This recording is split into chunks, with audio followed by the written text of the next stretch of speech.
Oh, Trapper, what is your beef? I've been mixing it up. Some weeks we start with the phones. Other weeks we start with the social. Today we start with the social. Hey, Jim. Speaking of birthdays, my beef is with the inconsiderate parents who invite couples without children to their kids' birthday parties. Why do you think we didn't have kids in the first place? Hedstrom Bacon. All right, off and running. There you go. And RipcityAK is in. Snagger. My beef is with the idiots that feel the need to take and then post a picture of the temperature gauge in their car. -10 or 100. Nobody cares. If we live near you, we already know. If we don't, we don't give a damn. Now get back to driving, idiots. I've done that before. You're an idiot. But you know what? He's got a point. Tony and SLC, quote, my beef is with these self-anointed cheerleaders at sports games. Some tool with courtside seats who turns to the crowd and waves their arms up to remind people to cheer. Hey, jackass, we all are aware of when and how to cheer without your help. Sit down. I like that.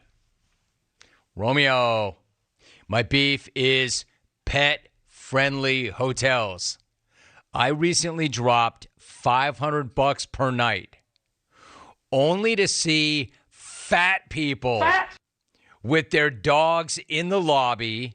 And as I checked in, 2 Dobermans are exiting the room I have just been given. Leave your smelly, hair-shedding dog at home, you socially unaware bag. Haley in San Francisco. All right, now that's a beef. That's personal. Haley's pissed. And not just with dog owners, but, quote, fat dog owners. Fat. Romy, my beef is with, want to hear something gross, guy? First of all, don't start a story like that. Second, when I say no, I do not. Don't continue your stupid story. No, I don't care that you think you have a spider bite on your ass and you think it's from your workout shorts that you wear every day that are downstairs next to the bike. Listen, take your dirty ass to the laundromat, son. Brian in Erie. DB the Rocket Guy. Jimmers. My beef is with your earbuds. You're a Hall of Fame announcer, and you have to keep adjusting them. Come on, at Alvin DeLauro. Get my man some earpieces that stay in his ears.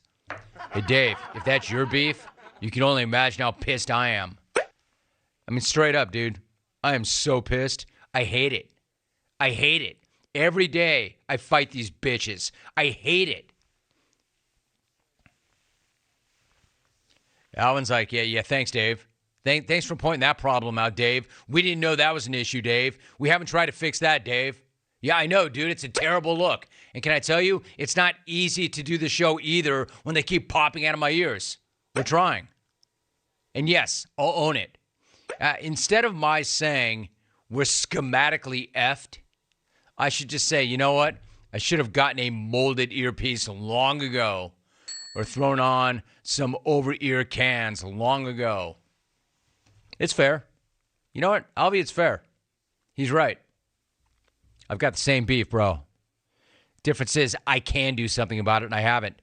Jim Tendo, 64. My beef is with my idiotic friends who do the dumbest pranks for social media. My loser friend farted on my bifocals, and now I have pink eye. Now everybody at work thinks that I'm high off my ass and drowning in the lettuce. At least now when I'm burning the hash, my wife will have no idea. Signed, Bernie. V. Indica Fee. Hey, V, you know what my beef is? When you make up stupid beefs. That's my beef. That and my earpods. Earbuds, I should say. BernieG, 808-316-88. Hey, Bernie, when you submitted for your handle? Did they hit you with one of those, do you want difficult password options? Dude, seriously, your handle is at BernieG 808-316-88. My beef, my wife takes 5 minutes to answer a yes or no question. I've got a feeling that you are not the only spouse, wife, or husband who's got that beef. I will give you this, though, Burn Dog. At least your beef is much more succinct and concise than your handle. I'll give you that. At Batria 1818, my beef, pompous, intellectual dorks who use sans instead of without. It's only a freaking preposition. You don't need a fancy French word. War English being a Germanic, not a Romance language. Damn, Mike, easy. Snags. My beef is with SoCal baseball parents and their cold weather gear. Listen, playing a 5 p.m. game in Orange County does not require your 2 blankets and gas heater blowing on you. You're dressing like you're hunting buffalo on the Great Plains in January. Dial it back a notch. War Eagle, Clubber and HB. Dude, do not agree. Do not agree. I'm one of those parents. Hey, Clubber, you dial it the hell back notch. I do not agree, man. When the winds kick up here, I'm in Orange County with you. 59 feels like 29 at night for baseball games. I don't know why the hell that is. I am that guy. I layer up for high school baseball games in the 50s. I don't know why it feels that cold. It just does. Broham, you know what? Do me a favor. Ignore my stand-up heat lamp that I roll out to the yard to watch my kid get lit up on the bump. Speaking of my kid getting lit up on the bump, I come home yesterday and Logan's car is in the driveway. Very unusual. That's not right. Like, dude, that car should not be in the driveway that time of day. So I come home, do some work, do a nice long ride on the Pelly, do some more work. Haven't seen the kid, haven't heard from the kid. He finally rolls downstairs. And I'm like, hey, bro, are you high? Or have you been sleeping for 4 hours? He's like, yo, Pop, what up? Just been napping it out. I'm like, are you going to eat now? He's like, yeah, I think that's the plan. Come to find out the kid missed baseball practice. I'm like, what? How did he miss baseball practice? He slept through it. What? I'm like, Logan, set your bleeping alarm. How do you sleep through baseball practice? And then he started with some convoluted nonsense about, well, you know, Dad, Pop, you got the timer. Wake up. Are you really going to do that? You're going to tell me there's the timer, and then there's the alarm clock, and wrong answer, son. You slept through practice? Are you kidding me with that? I would love to try that out. Hey, clones, how do you think that would go with you, with my boss? Yeah, sorry I missed the show. I slept through practice because, the show, because, the timer. Oh, okay. Why didn't you say so? It's all good, Logs. Go eat 8,000 calories. Should have blamed it on the scheme, son. You were schematically effed. Hey, Jim, my beef is with Essential Oils guy. And we already covered Essential Oils guy. My beef is with Essential Oils guy at the gym. All I want to do is get in a run, swim a few laps, and finish things off in the sauna. Not be asphyxiated by Essential Oils guy, seasonal pumpkin spice, eucalyptus stink. Drag it, old man. No one wants to inhale your home-brewed apothecaries. Please stop asking, quote, if it's cool, because it's never cool. Or the Buffalo Bills. Damn, Brent. You stink. Using a lot of hard words in that, but that was good, though. Hey, Van Smack, I've got beef with my sister-in-law every freaking Thanksgiving was sitting around enjoying pumpkin pie when she starts about hot flashes and menopause. If that isn't uncomfortable enough, then the mother-in-law chimes in with her stories about that. We are here to give thanks, not lament the passing of youth. Thanks. Mark, in parts unknown. The written beefs are good today. Brian in San Pedro, quote, Yo, Rome, I got beef with people who can't let food on their plate touch other food on their plate. The steak can't touch the potatoes. The potatoes can't touch the vegetables. Hey, dummy, it's all going to the same place. Avery Gwynn tweets, also got beef with my cats absolutely nuking the litter box right after I clean it, especially when they don't bury it, so it fills the office like a cursed poopery. You know, that's so funny. Dodger Jano has the same beef about the cats not covering up their business. Seamus 27, quote, Jim, my beef is with people who talk on the phone while checking out at the store. Such a bag move to the person working behind the counter, not to mention everyone in line behind you. Hang up the damn phone and focus on the task at hand. D-bag. I've got a store beef based on that. So I went to the market yesterday, and there's a woman in front of me because only one counter is open. The woman in front of me is socially distanced by about 20 feet from the person in front of her. Fine. I'm behind her. Of course, the person in front of her is getting rung up. She forgets something. She leaves. Her cart is now 20 feet in front of the counter. She's nowhere to be found. People are now cutting in front of her, and me, like a D-bag, is waiting for her to come back and not cutting. I hate, one thing, guy or gal. Let's go to the phones. 1-800-636-8686, Texas. Terry, good to have you, Terry. What's your beef? I got beef with people who shuffle their feet when they walk. No wonder you never get nowhere in life. You walk slow and you're lazy. Slow and steady only applies to imaginary turtles and imaginary marathons. So why don't you do us all a favor, pick up your feet and get some ambition. The whole world ain't your ice skating rink, Nancy Kerrigan. You better hope wherever it is you live, there's never a fire, because the only way you're getting out is when the firefighters hear your panic-stricken slides going up and down the steps. Help! Go Bills. I'm out. My man. Normally I would say, get in, get out, set it up, knock it down. I actually like that. That's why I gave him some room. Pick up your damn feet. Pick up your damn feet, Nancy Kerrigan. No wonder you're not getting anywhere in life. You're shuffling your feet. Let's go to San Antonio. Ken in SA. What's up with you, Ken? What's your beef? Hey, Jimmy. I got a beef with Sexy Santa in commercials. I don't want a tan, muscular, goatee-wearing, buzz-cut Santa. I want my Santa fat, pale, and with a full beard, just like my mom. Ken. Come on, dude. Stay in your lane. And by staying in your lane, I mean stay the hell off the phones, Ken. 1-800-636-8686. What do you say we go to Houston, George? Good to have you, George. What's your beef? Sir Oliver roams a lot. What's good, baby? What's up?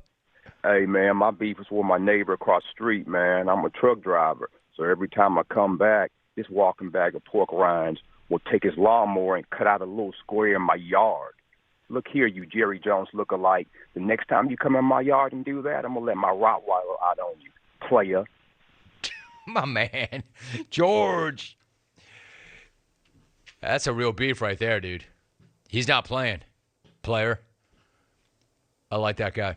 1-800-636-8686. Let's go to Norman. Robert, what's your beef? Hey, Jim, my beef is with you and anybody in America that tries to tell me that Die Hard is a Christmas movie. It is not a Christmas movie. The plot is based around terrorists and bearer bonds. Plus, the movie was released in July of 1988. Christmas movies are not released in the summer or candy corn. My man, it's like the worst take ever, and it's wrong. It's not only a Christmas movie, it's the best Christmas movie. It's not only the best Christmas movie, it's arguably the greatest movie ever made. Die Hard is a Christmas movie. Why is... Beef rejected, brah. Nah. You can beef. I've said this a million times. I don't care what you beef about. You can beef about anything you want, sports, non-sports, family, friends, work, life, anything you want, except whether or not Die Hard is a Christmas movie. Of course it's a Christmas movie. It's the best Christmas movie. Man, stop with that. You get that crap out of here. Don't bring that crap around here, troll. And you're wrong. You're wrong.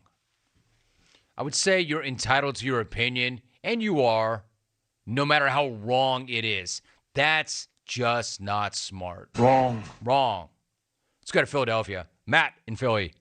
Great to have you, Matt. What's your beef? Hey, Jim, thanks for the vine. My beef is with my brother-in-law. Cranberry sauce is a sauce. It's in the title. It's not a side. He eats cranberry sauce by the forkful as a side.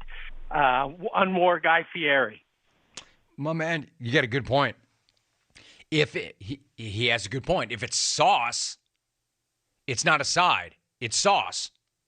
My point is, whatever you want to call it, it's ass. I hate cranberries. I've got no use for cranberries. As a sauce, as a side, as an entree, out of a can, fresh. It's just ass. As a drink, can't stand it. Let's try Phoenix. Pete in Phoenix. Good to have you, Pete. What's your beef? Romy. Pete. It's too easy to rip on and beef on Kryler and Coach Dingleberry. What a disaster. I want to beef about the national media not giving Devin Booker more props. 50 points last night. He's carrying the Suns on their back. He's an MVP candidate, and he should be talked about a lot more than the dumb Lakers Titanic and players that don't want to play like Simmons or J.J. Watt late. That's fair. That's fair. Pete in Phoenix saying, I don't want to talk about Dingleberry and Kryler or the Lakers Titanic. Why are we not talking about Devin Booker? 1-800-636-8686. We are running out of time. Let's try Grand Rapids. Paul. Good to have you, Paul. What's your beef? Yeah, I just wanted to call and refute that buster who said that Christmas movies aren't released in the summer. Miracle on 34th Street, arguably the paradigm of Christmas movies, was released in July. My man. That just ends that debate. Exactly. There you go. His point was, good job, Paul. Well done. Way to refute that. I did not know that, but way to refute that. He's saying that Die Hard is not a Christmas movie because it's not a Christmas movie. And then he said they don't release Christmas movies in the summertime. But Miracle on 34th Street was released in July. You can drop that down, Mike. 34. There you go. There you go. Let's try Sac-town. Clayton. Hey, Clayton, what's up? What's your beef? Hey, Rome. Hey, yeah, my beef is with my wife and kids, man. So I've been listening to you for years now. I've been waiting 2 years to go to Javiers in Newport. We had a house in Newport for the weekend. Wife grabbed Disneyland tickets instead. So we weren't able to go to Javiers. So my beef is with the wife and kids. We ended up going to Disneyland instead of Javiers. So I'm out, Rome. Brother, I feel you. I really do. Disneyland, to some people, I got beef with anybody over the age of 12 that wants to be there. I'm just going to say it. I know I'm going to lose part of the audience, but I don't mind losing that part of the audience. If you're over the age of 12 and you're still obsessed with the mice and the ears, and you'd rather go there than Javier's, I got a beef with you. I feel you, Clayton. You're right, dude. You're right. Let's go to my man, Matt in Alaska. I love it. Matt, what's your beef? Romy, what's going on? If we're going to talk about Christmas, since it's December 1st, let's talk about the little bastard that is the elf on a shelf. that I have to pretend is here to keep an eye on my children and make sure they're being good. And I have to pretend that nobody can touch him, but he's magically going to appear around the house until Christmas in different spots. You know, I won't touch him until I choke his ass out and throw him out of the house. War having a social beef and a phone call beef in the same beef segment. Jimmy, I'm out. Yeah, man. It's my man, Matt. It's my man, Matt. Nice job. Rack him. Well done. Am I walking off on that, Chalk? Rack him. Let's do it. There is your beef segment. Nice job, Matt. Well done. Good job, clones. There you go. We do it once a week. Like I said, you can beef on anything you want except whether or not Die Hard is a Christmas movie. Don't waste your time on that. Don't waste my time. Don't waste your breath. Don't waste our energy. I'm not having it. There is your beef segment. Ho, ho, ho. Now I have a machine gun. Hans. Bubby.